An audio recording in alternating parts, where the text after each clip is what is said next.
there were huge problems, and they were known from the beginning of the war. Now, you probably have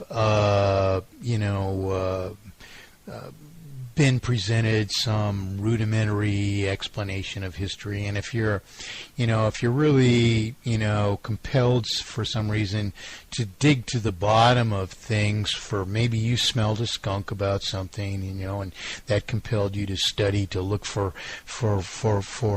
better answers, you might have looked into this deeper, but mostly that doesn't happen.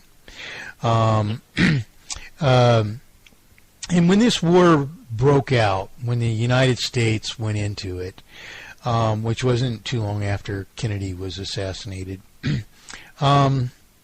immediately in school, I heard things, and I never have forgotten having heard the things that I did.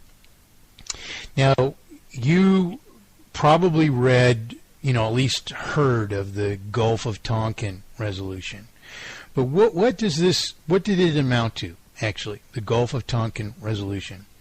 The United States already had warships in the Gulf of Tonkin, and we were actually already shelling Vietnam from our naval ships. And these ships, which were, quote-unquote, patrolling the Gulf of Tonkin, among them was the USS Maddox. And radar was in a more primitive form in those days, and the only ships or naval vessels at all that were ever even in the vicinity of our naval fleets were these PT boats, more or less, there. And yes, they could launch torpedoes, and they were known to be there. But so far as I know, there's not a single record of a torpedo ever actually having been known to have been launched.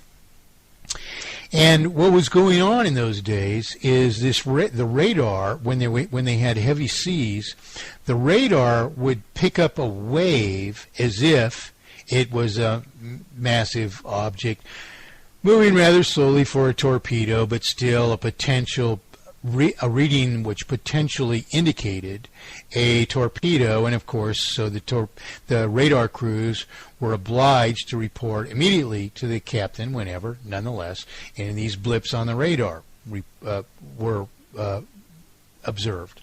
So immediately they would report to the captain of the ship that, the radar had reported something, and do you have a confirm? Is it, and they would ask, to apply certain logic tests to it. We don't know what it is. It's an unidentified object. And these proved out time and time and time again to be waves. Well, you can probably still find all this on the internet, and my recollection is years and years old, but here's basically what happened. I think it was the very day before the Gulf of Tonkin resolution. The USS Maddox was there in the Gulf of Tonkin, and suddenly they reported, the radar room reported a potential torpedo, which was going to prove to be a wave. No one on the ship ever affirmed that any torpedoes were sighted. Of course, the ship was never hit. No ship was ever hit by any of these torpedoes. But this is a regular occurrence, and they're out in heavy seas, and so we have a torpedo reported, and then another torpedo, and then another torpedo, and suddenly they've got several torpedoes in the water headed toward the ship, and potential torpedoes, and because of these repeated reports, the government, Washington D.C., has made these commanders of these vessels, they're obligated to call these in.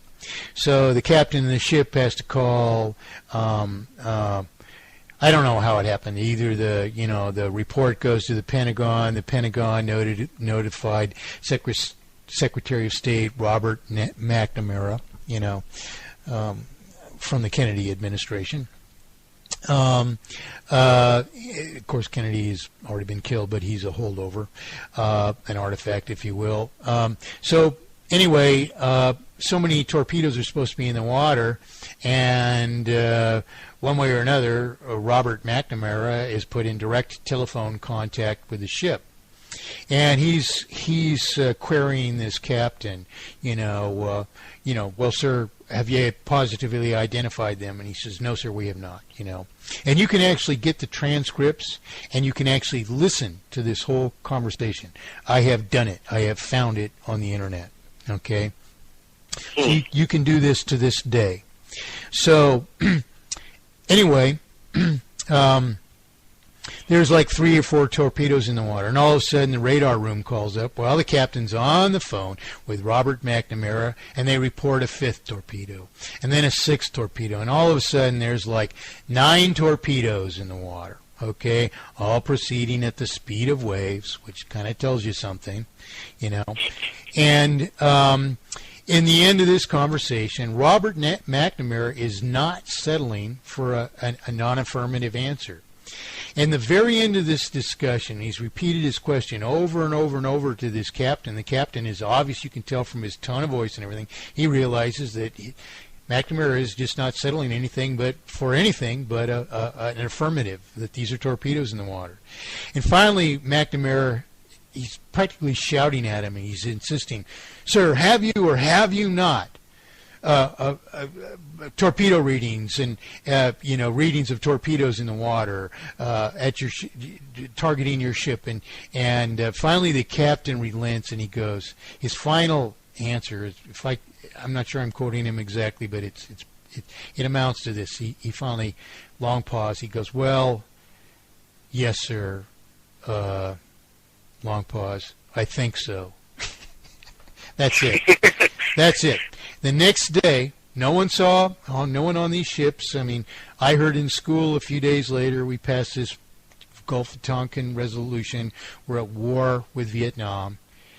We send, I don't know how many millions of our own guys over there. 60,000 of them are killed. However many are wounded and ruined forever. I don't know. And we killed something like 10 million Vietnamese and Chinese over there. For what? Is the question. I've got friends who, were distributing Agent Orange from trucks. I haven't heard from them for years. They're probably dead. I know of other guys that were practically doing the same thing. I know a guy who was working for the CIA, extracting down pilots, and they'd go into enemy territory to pick these guys up, and then our fighters would come in and drop shit on the people that would come and attack them. It would become a hot zone, so they would attack these guys, and they're dropping Agent Orange and napalm on him, and this guy's had every kind of cancer you can imagine, and he's still living, but we damaged all these people, and for what? You can go to Thailand, you can walk across the border into Vietnam, even if you're an American, go wherever you want, buy a sandwich, what for?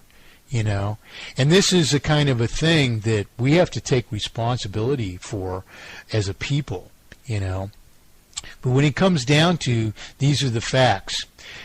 Saddam Hussein served every president of this country during his tenure. He did what our government wanted him to do, and that was control the Iraqi people. Now, we were behind. There's pictures of Donald Rumsfeld shaking his hands, delivering weapons of mass destruction, mustard gas that was used to bomb the Kurds. We delivered that. Who are we to condemn this guy all of a sudden for weapons of mass destruction that have already never been found?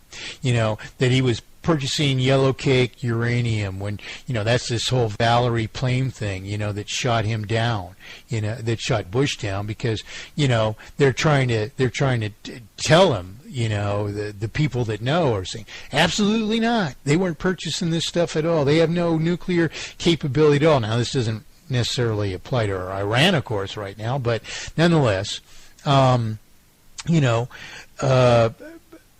had nothing over there.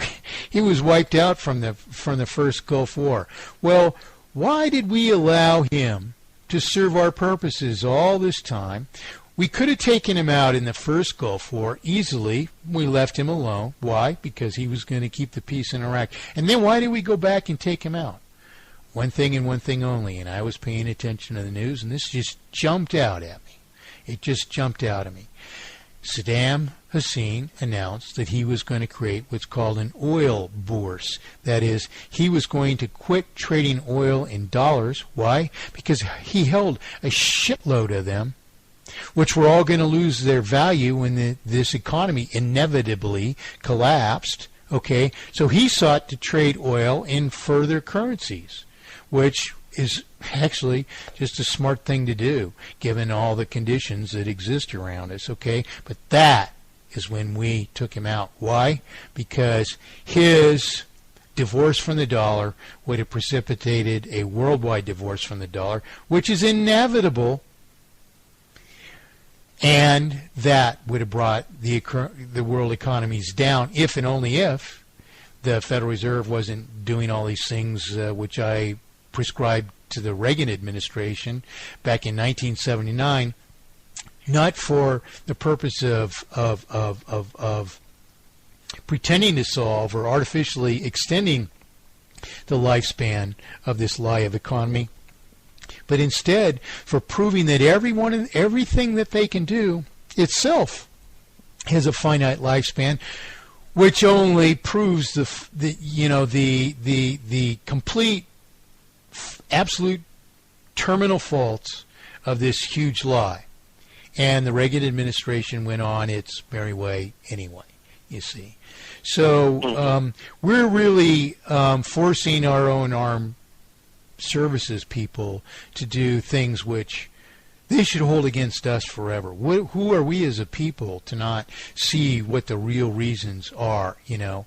Now, when our guys came back from Vietnam, no, they didn't get the warm welcomes that we extend to people now, and in truth, that was a mistake. It was a hard sentiment against them, which in part was fostered or promoted, at least, by ignorant government. You know, I mean, I was never a hippie. My hair is a little long, even still to this day. You know, and I was certainly not. You know, my generation said make love, not war, and it's misunderstood that that was just about sex or something like that. It's actually about a thought that's so basic, you know, it's preposterous that we should ever do the one instead of the other in all the cases that we have. You see, we were trying to wake the world up, you know, and you know, I've been at it ever since. But there were many people of my generation who weren't real advocates of the truth. Yeah, because you couldn't get away with arguing, you know, to the side of the lies and the propaganda against us. You know, people who were impotent thinkers themselves would, subdue their expressions of their sympathy for big government and Big Brother and all that. You know, they wouldn't stand out against us, but they would pretend to be with the rest of us, but they weren't really. In truth, there's always just a small core of people who are only seeing just what's right. I mean, don't ask me why, but I was a big fan of Malcolm X, you know, and I mean, but why? I mean, he was a black man who was assassinated, but I was a fan of his long before he was assassinated. Not an unrestrained fan. I mean, I had some problems with the ways that he went about some things, but still, what was he saying? He was saying the same things that the founders of our country were saying. The price of freedom is death, you know? Because he was black, you know, he was ridiculed, you know, but the truth is, take off the black, you know, that comes out of course. Say George Washington said that. Holy shit, we're all standing up and giving a standing ovation. Same words. Thomas Jefferson said it, we're all standing up giving a standing ovation. And rightly so. You know, the price of freedom is death. You know, you lose freedom if you aren't willing to defend it with your life. You know, and we don't have to defend it with our lives. Life isn't the cost of defending freedom if we stand together. And